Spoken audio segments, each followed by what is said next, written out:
If you're drawn to the darkest corners of human nature, if you want stories they don't teach in school and truths buried behind concrete walls, then stay right here. Like the video, subscribe if you dare, and leave a comment if you think you know where this is going. Because once you step inside Sing Sing, there's no turning back. The sirens were already screaming when the first guard collapsed on the east walkway. At 4:17 a.m., Sing Sing Correctional Facility should have been quiet. Just the hum of fluorescent lights, the echo of boots on concrete, and the distant coughs of men who hadn't slept properly in years. Instead, chaos ripped through the oldest maximum security prison in New York like a live wire. Officer Daniel Hargreave went down hard, his body striking the steel railing before crumpling onto the tier below. By the time his radio hit the floor, the alarm had already been pulled. Red lights flooded the cell blocks, bathing the prison in a hellish glow that turned faces into masks and shadows into threats. When medical staff reached him, Hargreave was alive, but barely. His eyes were open, glassy, locked on something only he could see. Blood seeped through the seams of his uniform, dark and slow. No weapon was found. No witnesses came forward. And in a prison designed to see everything, no camera showed how it happened. By sunrise, Sing Sing was sealed tighter than a tomb. Detective Marcus Hale arrived just after dawn, the Hudson River mist curling around the prison walls like smoke from a dying fire. Hale had worked homicides for 17 years. He'd seen gang executions, staged suicides, and confessions that fell apart under the weight of their own lies. But prisons were different. Prisons had rules, spoken and unspoken, and Sing Sing had been enforcing them since 1826. The warden, Eleanor Voss, met Hale at the gate. She was precise in the way she spoke and stiff in the way she stood, a woman who believed control was not just a necessity but a moral obligation. "This didn't come from the outside," she said, as they passed through the first checkpoint. "Whatever happened to Officer Hargreave started in here." Inside, inmates lined the rails of their tiers, silent and watching. No shouts. No jeers. That silence bothered Hale more than any riot ever could. Men who had nothing to lose usually made noise. Men who knew something dangerous stayed quiet. Hargreave was in the infirmary, surrounded by machines and guarded like a state secret. Doctors said he'd live, but the damage was severe. Internal bleeding. Signs of blunt force trauma. And strangest of all, deep bruising around his wrists, as if someone had restrained him. "He was moved," Hale said, scanning the report. "Before he fell." Voss didn't argue. She didn't need to. The official timeline unraveled almost immediately. Hargreave's route that night had changed at the last minute. He'd been reassigned from C Block to the East Walkway, a decision that came from a logged order in the system. But the credentials used belonged to a supervisor who was home asleep at the time. Someone inside Sing Sing had access. And they knew exactly how to use it. Hale started where the prison wanted him to start. C Block. It housed some of Sing Sing's longest-serving inmates, men who'd learned patience the hard way. Among them was Isaac Monroe, a former civil rights lawyer turned convicted murderer, serving life without parole. Monroe sat calmly in his cell, reading a battered law book like it was a familiar friend. His reputation preceded him. Inmates sought his advice. Guards respected him. Some even trusted him. "Detective," Monroe said, without looking up. "You're late." Hale raised an eyebrow. "For what?" "For the truth," Monroe replied. "This place doesn't waste time. Neither should you." Monroe denied any involvement, but he offered something else, context. Hargreave, he said, had been asking questions. Not about gangs or contraband, but about the past. About men who died in Sing Sing decades earlier. About executions that had gone wrong. About files that had vanished. "He wasn't supposed to be digging," Monroe said quietly. "Some graves are better left unmarked." That was the first clue that made Hale uneasy. In the prison archives, Hale found records going back nearly a century. Yellowed reports, handwritten logs, disciplinary actions that read more like confessions than documentation. Sing Sing had once been home to the electric chair, a symbol of justice and terror in equal measure. Men had died here under the full authority of the state. But not all deaths were clean. Not all executions were legal. One file stood out. A cluster of inmate deaths from the late 1970s, officially ruled accidents or natural causes. Same cell block. Same supervising staff. And one name repeated in the margins of multiple reports: Thomas Rourke. Rourke had been a corrections officer back then. Now, he was retired, living quietly upstate. And according to personnel records, he'd trained half the senior staff still working at Sing Sing, including the supervisor whose credentials had been used the night Hargreave was attacked. As Hale dug deeper, pressure came from above. The Department of Corrections wanted the incident labeled an inmate assault, case closed, damage contained. The city didn't need headlines about corruption inside one of America's most infamous prisons. But Hale couldn't let it go. Not when Hargreaves' hospital room was being guarded around the clock. Not when someone erased 2 hours of security footage from the internal server, footage that couldn't have been accessed remotely. Then came the second incident. An inmate named Luis Calderon was found dead in the laundry room during lockdown. Official cause: heart failure. Unofficially, Calderon was 32, in good health, and had no history of cardiac issues. His knuckles were bruised. His uniform torn. And carved faintly into the concrete beside his body was a single letter: R. Calderon had been a jailhouse informant. And 2 days earlier, he'd requested protective custody. Hale felt the walls closing in. Someone inside Sing Sing was cleaning up loose ends, and doing it carefully. When Hale finally gained access to Hargreaves' statement, it was barely coherent. The officer drifted in and out, words slurring, eyes darting. But one sentence came through clear enough to freeze the room. "They told me it was history," Hargreave whispered. "They said it already killed enough men." "Who did?" Hale asked. But Hargreave was already gone again, slipping back into unconsciousness.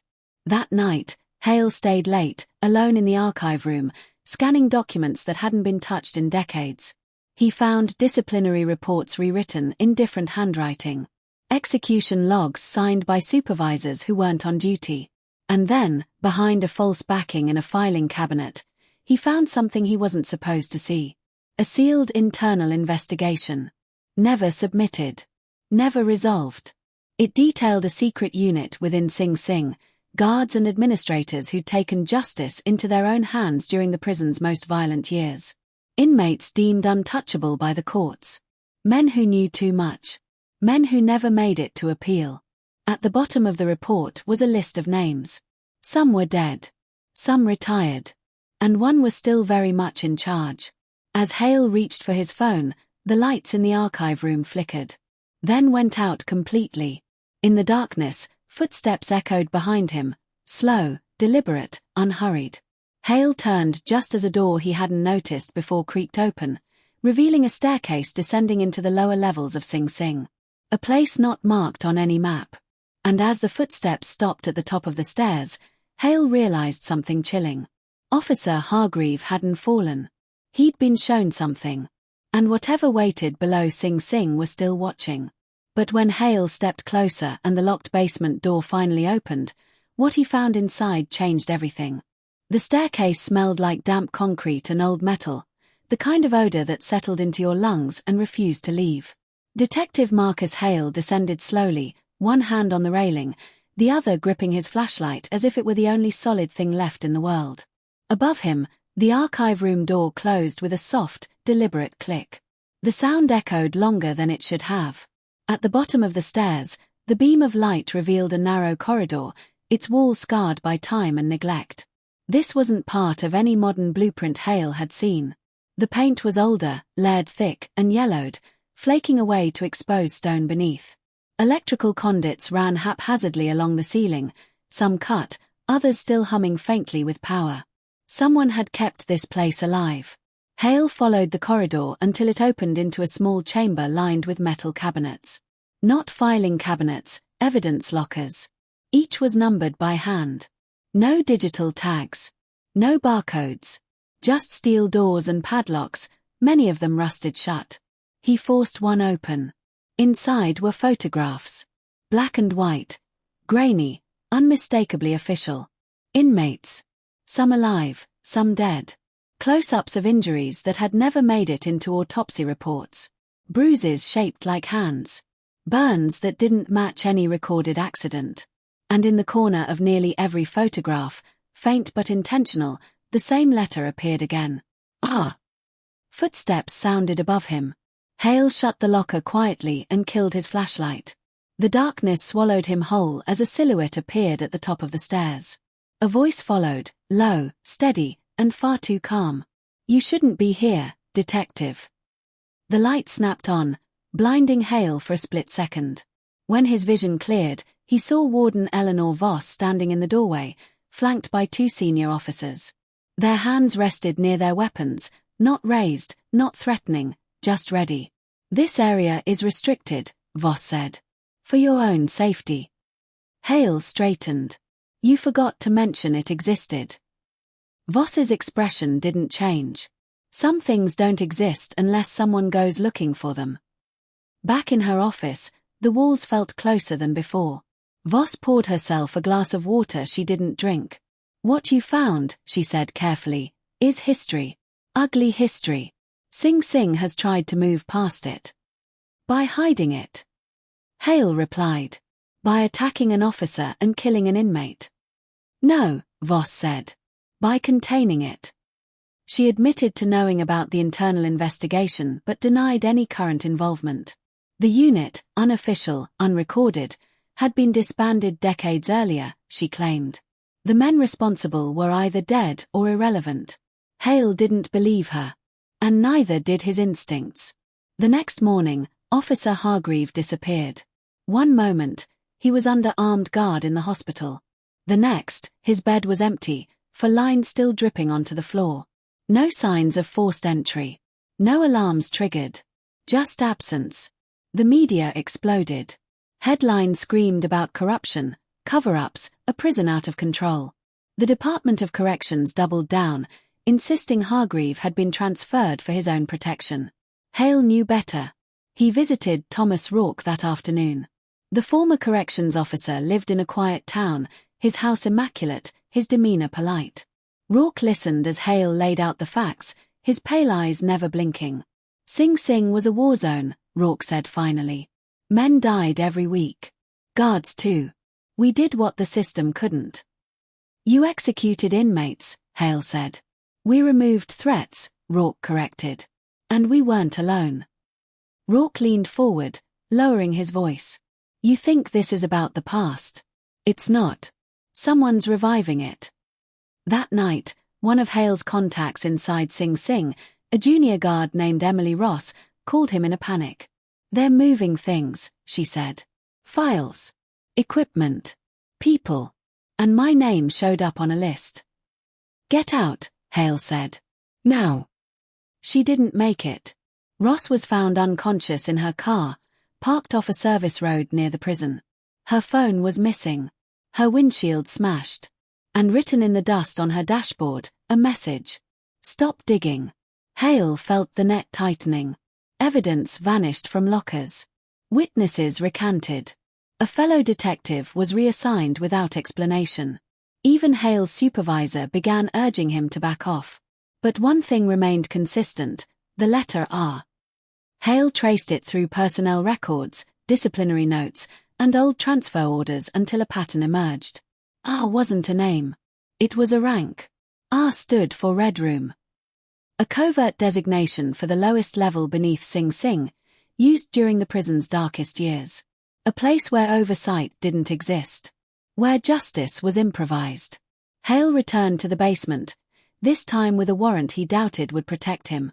He found more lockers opened, their contents gone. But one remained untouched. Inside was a recent photograph.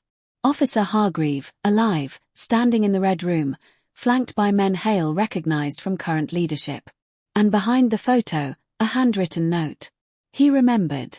Before Hale could react, the lights cut out again. This time, he wasn't alone. A hand grabbed his shoulder, yanking him backward. Hale struggled, elbowing free, sprinting for the stairs as footsteps thundered behind him.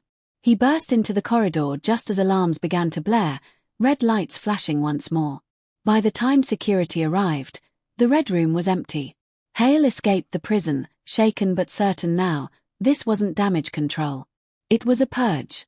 And as he stood outside Sing Sing, watching the lights burn against the night sky, his phone buzzed with a single incoming message from an unknown number. "You're closer than you think." And that's the problem. Attached was a photo. Officer Hargreave. Alive. Bound. The timestamp was from 10 minutes ago. And the location tag pointed back inside Sing Sing. The location tag pulsed on Hale's phone like a heartbeat. Sing Sing. Not the hospital wing. Not the administrative offices. Lower. Deeper. Somewhere the maps didn't name and the cameras didn't see. By the time Hale reached the gates, the prison was already shifting into lockdown. Word traveled fast inside Sing Sing, faster than paperwork, faster than truth. Someone knew Hale was coming, and they were preparing for it. Warden Eleanor Voss met him again, this time without pretense. No polite distance. No rehearsed calm. "You need to leave," she said. "Right now." "You took a sworn officer," Hale replied. "You killed an inmate. You assaulted another guard. And you're still pretending this is about order." Voss held his gaze. "This is about survival. Sing Sing doesn't survive scandals like this. It never has." Hale stepped past her. The lower levels were alive with movement. Boots, radios, doors slamming shut.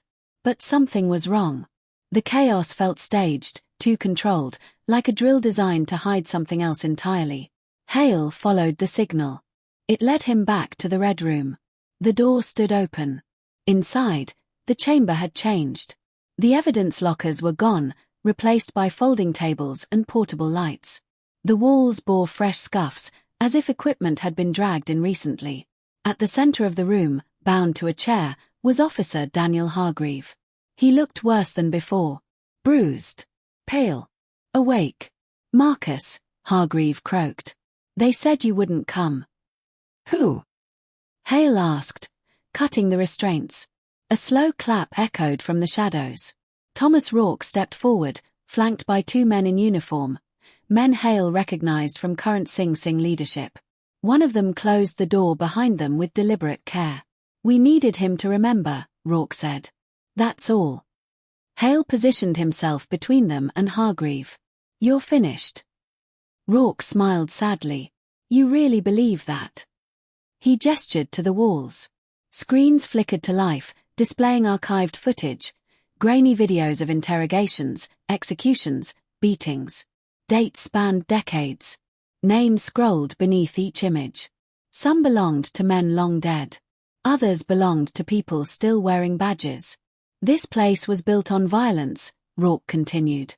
"The state demanded results. Quiet ones. We gave them what they wanted, and they rewarded us with silence." "You murdered people," Hale said. "We enforced consequences," Voss said, stepping into the light. "Men the system failed to stop. Men who would have killed again." Hargreave began to shake. "They showed me," he whispered. "They showed me everything." Hale understood then. Hargreave hadn't been attacked for stumbling onto the truth. He'd been taken because he was a test. A reminder. A warning to anyone who thought the past was dead. "You think you're protecting justice," Hale said. "But all you're protecting is yourselves." Rourke sighed. "This ends one of two ways. Detective. You walk out. Or you become part of the record." Before anyone could move, alarm screamed, different this time. Unscheduled. Uncontrolled. Gunfire echoed above. Emily Ross's voice crackled over a handheld radio on the table. "Internal Affairs is inside the perimeter. Federal warrants. They know about the Red Room." Voss's composure shattered. "You told someone." Hale hadn't. Hargreave had. While they were busy erasing the past, Hargreave had used a guard's phone, recording everything. Photos, videos, names. He'd scheduled it to send automatically if his heart rate spiked again. The prison erupted. Officers loyal to the old order clashed with those who weren't. Inmates were locked down, screaming echoing through concrete corridors like a living thing. Rourke made a break for it. Hale chased him through maintenance tunnels, past rusted pipes and forgotten doors. The old man moved faster than expected, desperation sharpening his steps. They reached the execution chamber. The electric chair sat beneath a single light, polished, preserved, history frozen in steel and leather. Rourke stopped there, breathing hard. "This is where it began," he said. "And this is where it ends." He reached for a concealed weapon. Hale was faster. When it was over, Rourke slumped beside the chair, alive but broken, the weight of decades finally crushing him.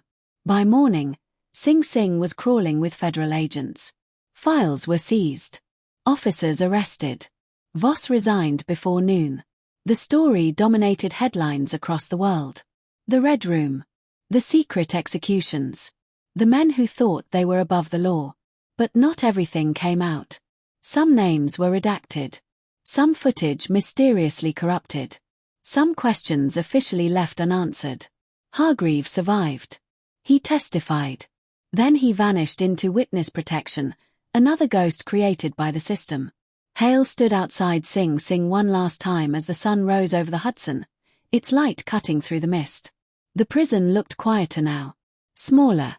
But as Hale turned away, his phone buzzed. A news alert. Former inmate found dead in another facility. Cause of death: natural. Attached was a photo from the scene. Carved faintly into the concrete wall, almost missed by investigators, was a single letter. Ah! They said the Red Room was shut down. They said justice had been served. But Sing Sing had learned its lessons well. And somewhere behind locked doors and official reports, the past was still breathing, waiting for someone else to remember. If this story kept you holding your breath, the next one will hit even harder. Stay close. You won't want to miss what comes next.